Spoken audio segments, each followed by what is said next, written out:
In the heart of the ancient world, between the two great rivers, the Tigris and the Euphrates, something extraordinary began. Thousands of years before the rise of Greece, Egypt, or Persia, a new idea took shape in the vast plains of southern Mesopotamia. It was here that humanity built its first true civilization, Sumer. At first, there were only small farming villages, scattered across fertile lands. People learned how to control the rivers through canals and irrigation, turning the desert into fields of grain. Over centuries, these humble settlements grew, merging into bustling city-states, Uruk, Lagash, Eridu, each ruled by its own king and protected by mighty walls of mud brick. Sumerians were not just farmers, they were inventors of civilization itself. They created the world's first writing system, known as cuneiform. With wedge-shaped symbols pressed into clay tablets, they recorded everything: harvests, trade, myths, and even the first known laws. It was through these tablets that history itself began to be written. They built temples called ziggurats, massive stairways of stone reaching toward the heavens, where they believed their gods watched over them. Each city had its own patron deity, and life revolved around rituals, offerings, and the belief that humans existed to serve the divine. The Sumerians also gave us mathematics, the concept of the hour, the circle, and the calendar. Their priests studied the stars to mark time and predict the floods of their rivers. They crafted the base 60 number system that still shapes how we count seconds and minutes today. But Sumer's story was not eternal. As the centuries passed, rival kingdoms rose in the north, and new peoples, the Akkadians, absorbed their cities and culture. Yet, the Sumerian legacy lived on. Every empire that followed in Mesopotamia, Babylon, Assyria, and Persia, built upon their foundations. Sumer was the dawn of civilization, the moment when humanity took its first great step from survival into society, from memory into history, the lost cities of the Indus Valley. They built cities so advanced, the world forgot who they were. Long before the pharaohs ruled Egypt or the Great Wall rose in China, a civilization flourished silently along the banks of the Indus River. Its people mastered urban planning, sanitation, and trade at a time when most of the world still wandered in tribes. Yet today, we don't even know what they called themselves. The Indus Valley Civilization, born more than 4,500 years ago, stretched across what is now Pakistan and northwestern India. Cities like Harappa and Mohenjo-daro rose from the earth with a precision that would amaze any modern architect. Streets ran in perfect grids, lined with brick houses that had bathrooms, drainage systems, and even underground sewers, something Rome would develop 2,000 years later. Life here was orderly and calm. There were no grand palaces or colossal temples, no carvings of mighty kings or brutal wars. Instead, this was a society built on balance, farmers tending fertile lands watered by the Indus, merchants trading beads, cotton, and spices with faraway Mesopotamia, and artisans crafting delicate jewelry from gold and carnelian. They used a mysterious script carved into small seals, symbols that no one on earth has yet deciphered. What do they say? Are they names, prayers, or records of trade? The answers remain locked away, taunting every archaeologist who studies them. And then, suddenly, they vanished. Around 1900 BCE, the great cities began to crumble. Rivers shifted course, floods came and went, drought struck the heartlands. Some believe climate change shattered their food supply. Others think invaders swept through from the north. But the truth is lost in silence, the same silence that hides their language and their gods. When the dust settled, the once bustling streets of Mohenjo-daro were empty. The wells dried. The bricks were reclaimed by the desert winds. But their spirit, their genius for building, organizing, and living in harmony, still whispers through time, reminding us that the world's first great cities were not born of conquest, but of cooperation. There was a kingdom hidden behind the Zagros Mountains, a land that defied time itself. The Elamites, the forgotten architects of the first great civilizations, whose secrets still whisper beneath the sands of southwestern Iran. Long before Cyrus the Great dreamed of empire, Elam was already old. Its cities, Susa, Anshan, and Shamashki, rose from the plains near today's Kazakhstan more than 5,000 years ago. when most of the world still lived in small villages. Elam stood between two worlds, the fertile Mesopotamian valleys to the west and the rugged Iranian plateau to the east. It became a bridge of cultures, a gateway between east and west long before the Silk Road was even imagined. The Elamites were not Sumerians, not Akkadians. Their language was unique, unlike any other known tongue, but they learned from their neighbors. They wrote in cuneiform, carved on clay tablets, and built temples that reached for the gods. Their capital, Susa, glimmered with art, precious metals, and towering ziggurats. For centuries, it was one of the beating hearts of the ancient world.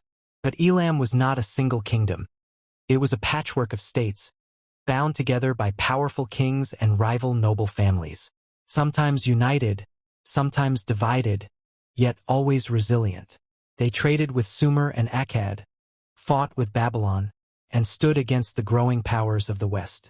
When Sargon of Akkad conquered much of Mesopotamia around 2300 BCE, he claimed victory over Elam, but Elam never truly bowed. It would rise again over and over, each time stronger, each time more determined. By 2000 BCE, the dynasty of Shamashki had turned the tide, crushing the Akkadian successors and even plundering Ur itself, the proud Sumerian city that had once ruled the south. The Elamites marched its king away in chains.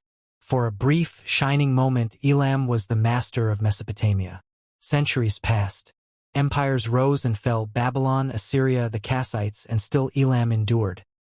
Its people were warriors and builders, known for their elaborate art and the mysterious beauty of their bronze and stone statues. Their religion centered on Inshushinak, the god of Susa, protector of the dead and the living.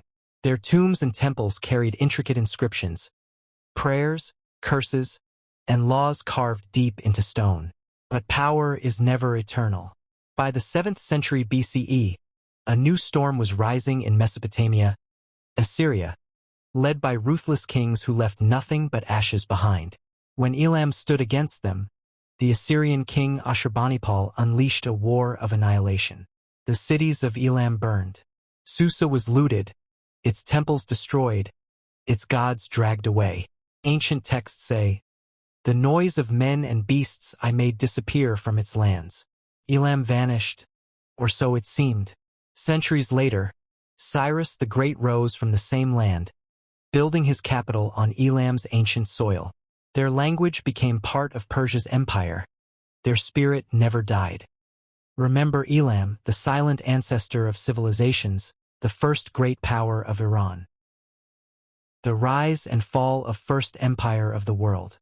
Imagine a time when no empire existed, only scattered city-states, each ruled by its own proud king and protected by its own gods. Then, out of the dust of ancient Mesopotamia, a man rose who changed everything. He began as an unknown servant and ended as a legend, the founder of the first true empire in human history. His name was Sargon of Akkad, and his ambition would reshape the world forever. Around the middle of the 3rd millennium BCE, a new power emerged from the northern cities of Mesopotamia and remade the map of the ancient Near East. Sargon of Akkad, born, as the legends say, in obscurity and risen to power through daring and organization, cut across the patchwork of city-states that had long dominated southern Mesopotamia. Where Sumerian cities had been independent, ruled by temple priests and local kings, Sargon created something different.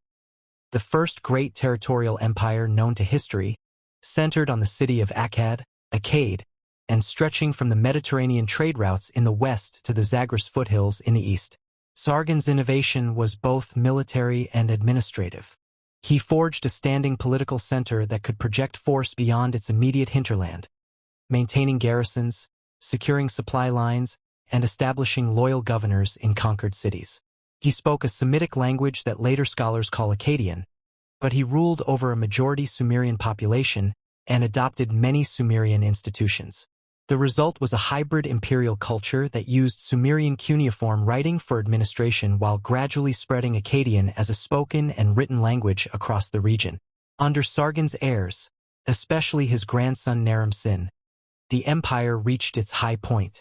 Naram-Sin styled himself not merely as a king but as king of the four quarters, and even claimed a kind of divine status. He was depicted in monumental art with a horned helmet, a symbol later reserved for gods. The famous victory stele of Naram-Sin captures this idea. The king ascending a mountain, trampling defeated foes, framed by cosmic symbols that reinforce imperial destiny. Economically, the empire thrived on long-distance trade, copper from Oman, timber from the Levant, luxury goods and textiles, as well as on intensified agricultural production in the irrigated plains. Administrative records from this era show an energetic bureaucracy.